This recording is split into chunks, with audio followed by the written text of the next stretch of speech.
सभी पत्रकार बंधुओं को नमस्कार। भारतीय जनता पार्टी यूपी, बिहार और पूर्वांचलियों के प्रति अपनी घृणित मानसिकता से बाहर नहीं आ रही है और संसद में विवाद के बाद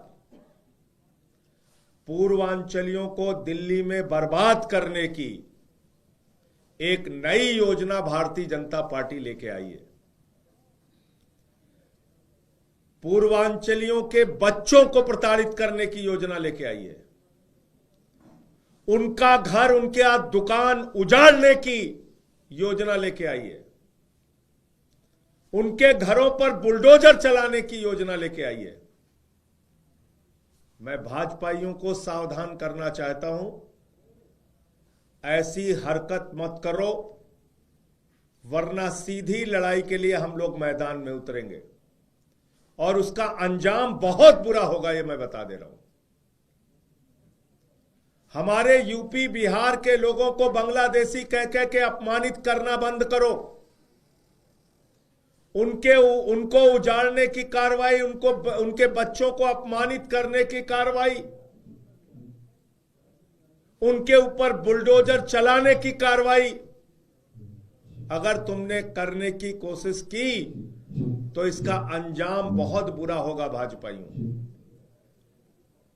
और ये मैं क्यों कह रहा हूं, इसको ध्यान से सुनिएगा। भारतीय जनता पार्टी ने,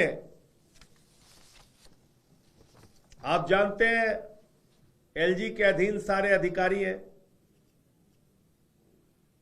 तो बीजेपी ने एक आदेश जारी कराया है हमारे पूर्वांचल के बच्चों को अपमानित करने के लिए, हमारे यूपी, बिहार के बच्चों को अपमानित करने के लिए, यूपी, बिहार, पूर्वांचल के लोगों का घर उजाड़ने के लिए यह एमसीडी से आदेश पारित कराया गया। यह क्या आदेश है, सुनिएगा। Education Department to take appropriate preventive measures to identify illegal Bangladeshi migrant while giving admission in municipal schools. It is also requested that proper identification and verification drive may also be undertaken to identify the illegal Bangladeshi migrant children in school. फिर उसके बाद next line है इसकी, all zones to take appropriate action to remove encroachment made by illegal Bangladeshi migrant. फिर तीसरा point है इसमें, public health department is requested to take all precautionary preventive measures while doing birth registration and issuing birth certificate and shall ensure that no illegal Bangladeshi migrants be issued birth certificate. ये इनका आदेश है। अब रेड़ी पटरी पे दुकान लगा के अपना जीवन बसर करने वाले यूपी, बिहार के लोगों को उजाड़ने की ये योजना, इंक्रोचमेंट ड्राइव के नाम पे अनएथराइज्ड कॉलोनीज में रहने वाले, झुग्गी बस्तियों में रहने वाले यूपी, बिहार के लोगों को उजाड़ने की ये योजना, स्कूलों में यूपी, बिहार, पूर्वांचल के बच्चों को अपमानित करने की ये योजना पूर्वांचलियों के खिलाफ है, क्योंकि भारतीय जनता पार्टी के राष्ट्रीय अध्यक्ष जेपी नड्डा ने कहा है पूर्वांचली बांग्लादेशी हैं, उनके वोट कटवाएंगे ये लोग। यूपी, बिहार के लोग बांग्लादेशी हैं, रोहिंग्या हैं, ये बीजेपी के राष्ट्रीय अध्यक्ष ने संसद में कहा है, उनके वोट कटवाएंगे, सीना ठोक के कहा है इन लोगों ने। और अब उन्हीं के बच्चों को अपमानित करने के लिए आपने आदेश जारी किया है। अरे कौन है बांग्लादेशी? बांग्लादेशी कहां है? ये भाजपाइयों को पता है। बांग्लादेशी रोहिंग्याओं के खिलाफ कार्रवाई क्यों नहीं की तुमने 10 साल से? ये देखिए 2022 का हरदीप पुरी का ट्वीट है। हरदीप पुरी से पूछिए, अमित शाह से पूछिए और यहां पर जाकर कार्रवाई कीजिए जहां तुमने बसाया है भाजपाइयों। तुमने ही तो बसाया है रोहिंग्या बांग्लादेशी को। पता मैं बता दे रहा हूं, हरदीप पुरी ने भी बताया था, तुमने पढ़ा नहीं। 2022 का उनका ट्वीट है। India has always welcomed those who have sought refuge in the country. In a landmark decision, all Rohingya refugees will be shifted to EWS flats in Bakkarwala area of Delhi. They will be provided basic amenities, UNHCR, HCR IDs, and round the clock daily police protection. ये हरदीप पुरी ने 2022 में कहा है कि Delhi police की सुरक्षा 24 घंटे Bakkarwala EWS colony में जो बांग्लादेशी और रोहिंग्या को बसा रहे हैं हम लोग, उनको उपलब्ध कराएंगे, उनको सुरक्षा उपलब्ध कराएंगे दिल्ली पुलिस की। ये मैं नहीं कह रहा हूं, केंद्र सरकार के मंत्री हरदीप पुरी जो भारतीय जनता पार्टी के हैं, केंद्र सरकार के मंत्री का यह ट्वीट है। तो अगर तुमको बांग्लादेशी और रोहिंग्या पकड़ना होता, उनको निकालना होता, तो तुम तो बक्करवाला जाते ईडब्ल्यूएस कॉलोनी में, वहां पर कार्रवाई करते। यह आदेश क्यों निकाला अभी ये आदेश क्यों निकाला? हमारे पूर्वांचल के भाइयों का वोट कटवाने के लिए, उनके छोटे छोटे बच्चों को प्रताड़ित करने के लिए, उनके मां बाप को डराने और धमकाने के लिए, उनकी दुकानों को उजाड़ने के लिए, उनका घर जो झुग्गियों में अनऑथराइज्ड कॉलोनियों में उन्होंने बनाया है उसको उजाड़ने के लिए, उनको बर्बाद करने के लिए। मैं भाजपाइयों से कहना चाहता हूं, अपना दिमाग ठीक करके बिल्कुल होश में रहो। किसी भी पूर्वांचल के भाई पे अगर कार्रवाई हुई तो अंजाम बहुत बुरा होगा, जिसके लिए खुद भारतीय जनता पार्टी जिम्मेदार होगी और दिल्ली के सड़कों पर इसको लेके हंगामा होगा। जो कुछ भी होगा उसके लिए आप लोग जिम्मेदार होंगे भाजपाइयों। इसको सावधानी से, इसलिए ये सब घृणित प्रयास जो कर रहे हो ये करना बंद कर दो। सवाल ये उठेगा ना नेचुरली, क्योंकि एमसीडी में पावर में आप हैं, तो ऐसे में ये ऑर्डर इशू हुआ है तो आम आदमी पार्टी की जिम्मेदारी बनेगी। आपको मालूम है, आपको पता है अधिकारियों के ऊपर किसका दबाव है? अधिकारी किसके इशारे पे नाचते हैं? भारतीय जनता पार्टी के। आपको मालूम है, सर्विसेज ट्रांसफर पोस्टिंग उनके जिम्मे दे रखा है, उनके जिम्मे दे रखा है। तो इसलिए हम तो इनसे लड़ने के लिए हमेशा तैयार रहते हैं। हम सड़क पे लड़ेंगे।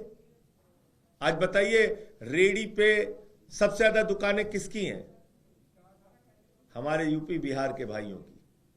आते हैं, परिश्रम करते हैं, 2 वक्त की रोटी कमाने के लिए सड़कों पे दुकान लगाते हैं।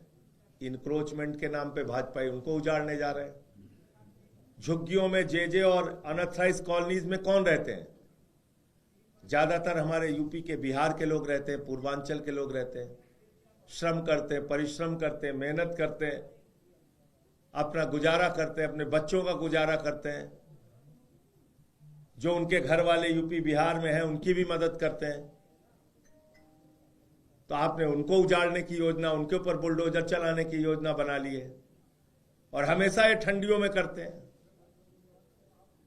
हमेशा। और मैंने तो एक बार लिस्ट भी पूरी जारी की थी, पार्लियामेंट में भी मैंने पढ़ा था कि कितनी कॉलोनियों को इन्होंने उजाड़ा है। अरे भाई, हरदीप पुरी को पता है कहां है बांग्लादेशी, अमित शाह को भी पता है बांग्लादेशी कहां है। बक्करवाला में बसाया ईडब्ल्यूएस कॉलोनी में, जाके वहां पकड़ लो जो बांग्लादेशी रोहिंग्या इलीगल माइग्रेंट्स तुमको मिलते हैं। जो भी अवैध रूप से भारत में रह रहा है बांग्लादेशी और रोहिंग्या, उसको तो तुमने बक्करवाला में बसाया है। ये तो चिल्ला चिल्ला के कह रहे हो 2022 से। अगर उन पे कार्रवाई करनी होती तो 22 से लेकर अब तक कार्रवाई करते। अगर उन पर कार्रवाई करनी होती तो 22 से लेकर अब तक इनको आप डिपोर्ट करते। अगर ये अवैध रूप से यहां पे रह रहे हैं तो 22 से लेकर अब तक आप इन पे, आपने तो इनको बसाया है। आपने कहा इनको 24 घंटे दिल्ली पुलिस की सुरक्षा मिलेगी, ये लिखा है। तो कार्रवाई करना है तो वहां जाओ। पूरे दिल्ली के अंदर हमारे पूर्वांचल के भाइयों को उजाड़ने की योजना बना ली तुमने, और तुम्हारा राष्ट्रीय अध्यक्ष चिल्ला के कह रहा है संसद में, हां पूर्वांचलियों को तो हम वोट कटवाएंगे। कटवाइए वोट, हम देखेंगे कैसे आप कटवाएंगे। लेकिन ये सवाल तो बनेगा ना कि इलीगल माइग्रेंट्स के खिलाफ अगर एक्शन हो रहा है, इलीगल माइग्रेंट्स तो इन लोगों ने बसाया है भाई। ये आपको दिख क्यों नहीं रहा है? मैं जो इतनी देर से दिखा रहा हूं, इलीगल माइग्रेंट्स को इन लोगों ने सीना ठोक के बक्करवाला ईडब्ल्यूएस कॉलोनी में बसाया है, बांग्लादेशी रोहिंग्या को बसाया है, और उनको 24 घंटे पुलिस की सुरक्षा दे रहे, ऐसा लिखा है। ये तो कह रहे हैं ना, ये कोई सामान्य व्यक्ति थोड़ी है। केंद्र सरकार के मंत्री हैं हरदीप पुरी जी। तो अमित शाह से पूछो, हरदीप पुरी से पूछो भाई, 10 साल से यहां बाइडेन का शासन थोड़ी है। तो मकसद मैं फिर दोहरा रहा हूं, मकसद है पूर्वांचलियों का वोट कटवाना। मकसद है 2100 रुपए की जो योजना घोषित की है केजरीवाल जी ने, उसका लाभ पूर्वांचल के भाइयों को न मिलने पाए। मकसद है हमारे बच्चे अनपढ़ रहें, उनका वोट कटवा दो, उनका आधार कार्ड खत्म कर दो, उनके घर मकान उजाड़ दो, तो उनको केजरीवाल सरकार की जो सुविधाएं हैं वो न मिलने पाए। जो उन्होंने घोषणाएं की हैं सरकार बनने के बाद देने के लिए, वो ना मिलने पाए। तो मकसद है पूर्वांचलियों को बर्बाद करना। वो हम होने नहीं देंगे, उसके लिए लड़ेंगे, चाहे जिस स्तर पे लड़ाई लड़नी पड़े।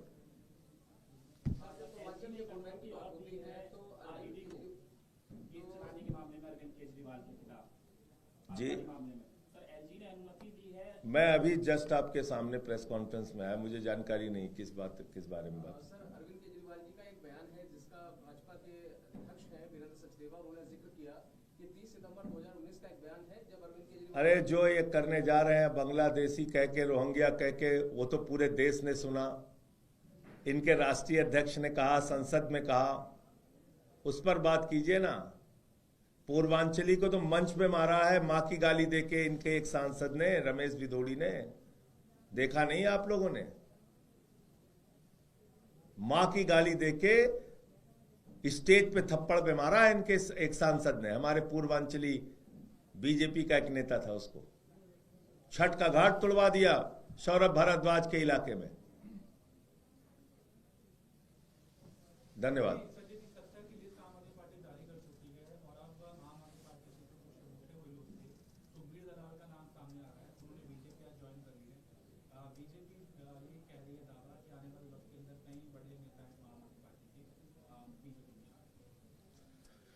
देखिए, मुझे लगता है कि चुनाव के वक्त में आपको ऐसी चीजों को सुनने देखने को मिलेगा। मैं इस पे कोई प्रतिक्रिया नहीं देना चाहता हूं। जो जिस पार्टी में जाएगा, हमारी तरफ से तो पूरा प्रयास रहता है कि हम सबको अपने साथ जोड़ के लेके चलें, और वही प्रयास हम हमेशा करते रहेंगे।